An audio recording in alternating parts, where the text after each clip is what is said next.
Saudara yang dikasihi Tuhan, saudara pasti sudah sangat paham betapa pentingnya kita beribadah untuk melakukan kewajiban kita kepada Tuhan. Bahkan Tuhan berkata, kuduskanlah hari Sabat, hari di mana kita berhenti dari segala aktivitas dan kita pergunakan untuk beribadah kepada Tuhan.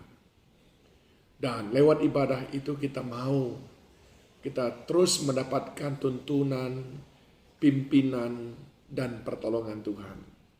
Tetapi benarkah ibadah kita hanya sebatas itu saja gunanya?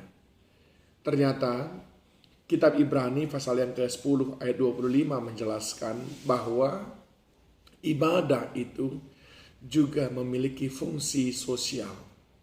Saya bacakan, janganlah kita menjauhkan diri dari pertemuan-pertemuan ibadah kita seperti dibiasakan oleh beberapa orang, tetapi marilah kita saling menasehati dan semakin giat melakukannya menjelang hari Tuhan yang mendekat. Bukankah kita ini makhluk sosial, makhluk yang membutuhkan berinteraksi satu dengan yang lain? Kita kodratnya adalah makhluk sosial, bahkan Tuhan berkata di dalam kitab Kejadian pasal yang kedua ayat yang ke-18, tidak baik kalau manusia itu seorang diri.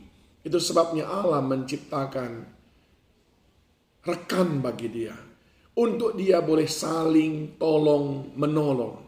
Nah, wujud daripada saling tolong menolong ini di dalam Ibrani 10 ayat 25 ini dikatakan supaya kita saling menasehati.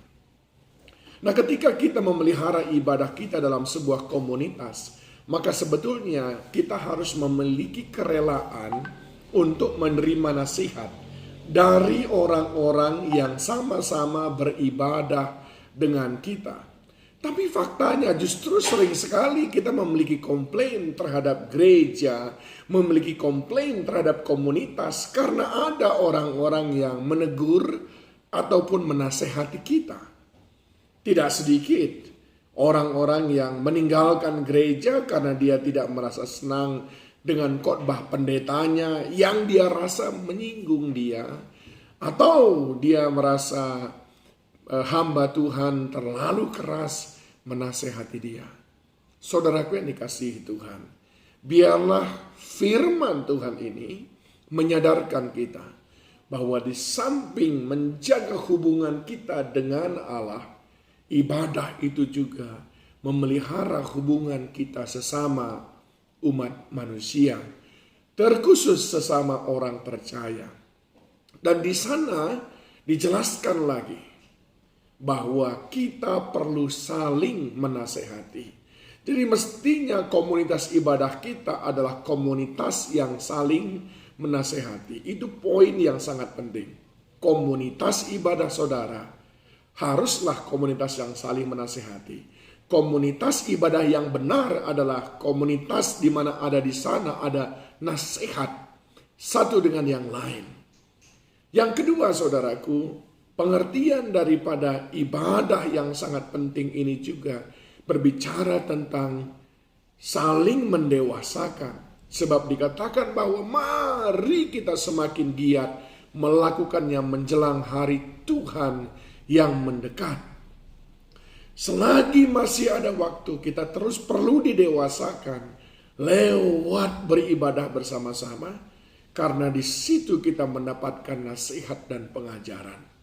Mumpung masih ada waktu, jangan tinggalkan ibadah, karena ibadah, satu, komunitas saling menasehati, dua, komunitas yang mendewasakan kita. Dan yang ketiga saudaraku, jangan kita meninggalkan ibadah, karena ibadah membangun sebuah kebiasaan surgawi bagi kita.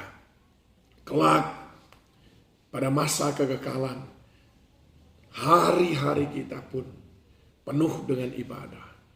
Jadi ketika kita saat ini menjadi orang-orang yang suka beribadah, sebetulnya kita sedang menunjukkan bahwa kita adalah komunitas surgawi.